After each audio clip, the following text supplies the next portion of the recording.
Alright, what's going on, guys? Trev back again, here to bring you another video. This one's going to be doing my weekly video predictions for next week's episode of The Walking Dead Season 7, which is Episode 3. It's called The Cell.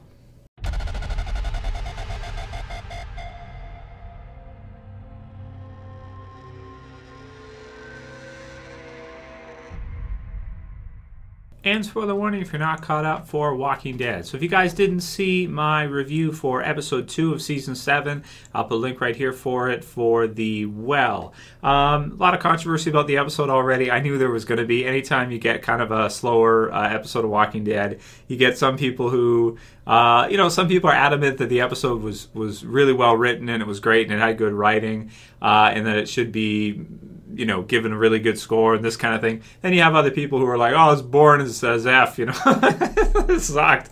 Episode sucked. Episode 2 is a bit drier, is what it is. I think we can all accept that.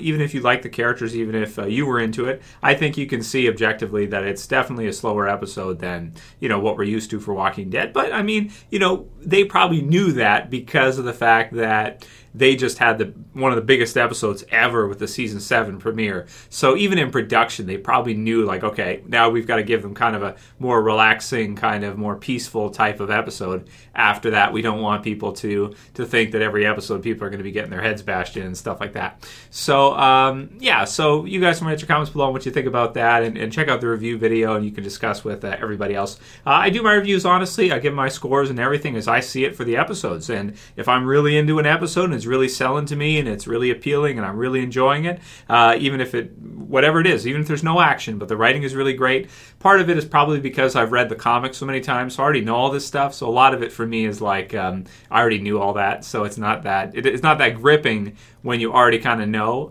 Sometimes it's cool to see the moments like Ezekiel has a tiger, but at the same time it might not be all that gripping because you already know what the kingdom is, you already know about Ezekiel, and now you're just seeing a different version of it. So it depends. Everybody's different. So, but I assure you guys my reviews are done honestly, and I let you guys know my honest opinion and how good I think the episodes actually are. That's the purpose of them. So that's what it is. So for this episode, hopefully the cell is a bit faster paced and everything. It looks like from the promo. So we've got a sneak peek and a promo. I'll put the link to both in the description as well as the episode description. So let's start with the episode description. So it's a new group of survivors seem to have it all in their impressive community. However, there is a price.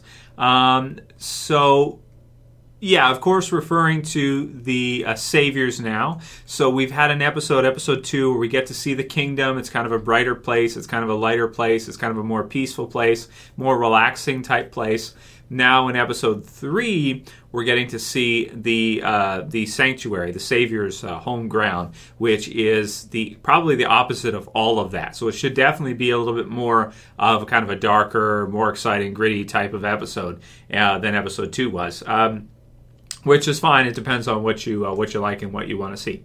So the cell. So we've got in the promo and the sneak peek as well too. Really, the sneak peek isn't much. It's just like a minute to a minute and a half where you've got Dwight and he's seeing them take somebody out, into the zombies with all the zombies around. Is it a zombie? Is it Daryl? I don't know. We'll have to wait and see. But maybe you can compare what's on his shirt to what's on his shirt in the other parts. I haven't done that yet. But you see him there. He's watching. You've got guys leading out to a zombie or somebody as part of their kind of wall that they have, kind of similar to Fear the Walking Dead. In some ways, anyway. They have kind of, at the sanctuary, they keep zombies and they kind of strap them up and this kind of thing, just in case, kind of like as an alarm system. So if any groups attack or they go to come through, they'll know about it because they'll hear all the zombies making a big ruckus and everything, and they'll have to go through and kill them. We've seen them do that before in Season 6 as well, with the female-led group there, with Carol and Maggie that fought back against them. They had zombies that were really close on, like, poles and pipes and things like that, and kind of strapped up there so that if other people came through, they'd have to kill them, and then they would alert the others to that. So that's a pretty cool strategy. It's got one where Dwight's looking at it, and it kind of goes up and down the pole with the zombie, and it's kind of coming out of its stomach. So that's definitely darker compared to episode 2, and a little bit more gruesome. So we'll see what that means for Dwight and why he's looking at it there, and kind of what he sees in himself and what he's thinking when he sees that zombie there. We'll have to wait and see with episode 3. But if it's any indication, at the end of the promo, he has a conversation with Sherry, who's got her makeup done, earrings, the whole bit. Probably getting prepared for Negan, probably going to show us. See, this is kind of the part, right, where we know certain things from the comic books, and now we're seeing it in the TV series. So depending, sometimes it can be more exciting. Sometimes it can kind of take away a little bit because you already know that. So for new viewers, they got to be filled in. They got to be informed. But for viewers that kind of already know, more savvy, for them, sometimes things may not be as intriguing or interesting because they kind of already know that. So from the comic book series, Negan, he kind of has these different wives, and he kind of uses women, and he has fun with them.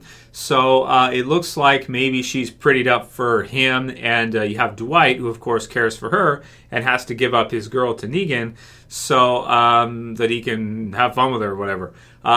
So that's going to be pretty interesting to see how that feels in terms of the TV series version, and whether or not, I think the objective for this one is to make the audience care for Dwight, or at least see his side of things. Because right now, the audience, for the most part, I mean, if you like Daryl, if you hate Daryl, okay, fine.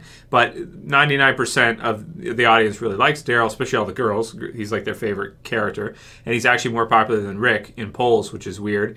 But yeah, so you have Daryl, you've got Dwight, and everybody pretty much hates Dwight right now.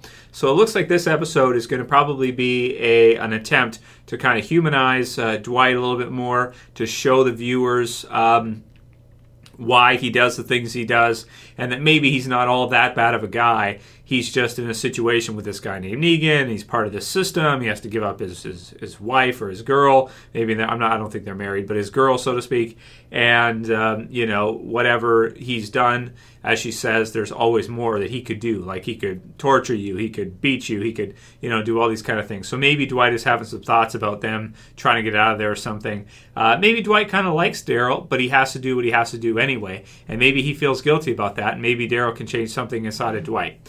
So it should be interesting to see what happens with that. So we've got all that. We've got Daryl being locked up. You don't scare easy. I love that from Negan, which is fun. And then you've got him kind of kneeling, and Dwight kind of forces Daryl down to kneel as Negan walks by, which is pretty cool. You've got Dwight out with his bike, and then he's going after somebody at gunpoint. And I believe I read somewhere that it's somebody who has tried to leave the Saviors, and then Dwight has gone after them and found them and is capturing them, maybe bringing them back, or going to end up killing them or something.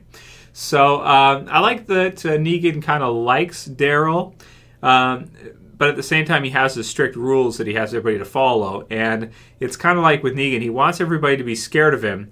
So he kind of likes the fact that Daryl is not easily scared. He likes the fact that Daryl is not really afraid of him naturally, and that Negan is going to have to work on him for a while, and it's going to have to make him scared and make him learn. And it'll be interesting to see whether or not he's able to break Daryl in, or what the cost is going to be to do it. Some people think maybe we could see him do the same as he did to Dwight and burn half of Daryl's face or something. I think that'd be really cool if they put that in this episode. That would certainly be something that would get the viewers' attention. Certainly something that would get everybody re-engaged. That's for sure. Okay, so yeah, so there's, all that's good stuff. The title, The Cell, I mean, I'm just thinking like, okay, The Cell, probably where they're keeping Daryl. Probably a Daryl point of view episode. I'm hoping we get to see Rick and the others as well, too. The way they kind of separate this off, where you have like, two characters over here and the whole episode gets dedicated to them. You have Daryl and Dwight and the whole episode will be about them. In terms of pacing, it's a good way to pace out the season. But I do like to get to see different things that are happening at the same time from different locations. And I was hoping we'd see that with episode 2. We didn't. Episode 3, I'm hoping we get to see at least Rick and the gang at least once. But from the promos and the sneak peek, it looks like we probably won't. It's probably going to be all about the Saviors now.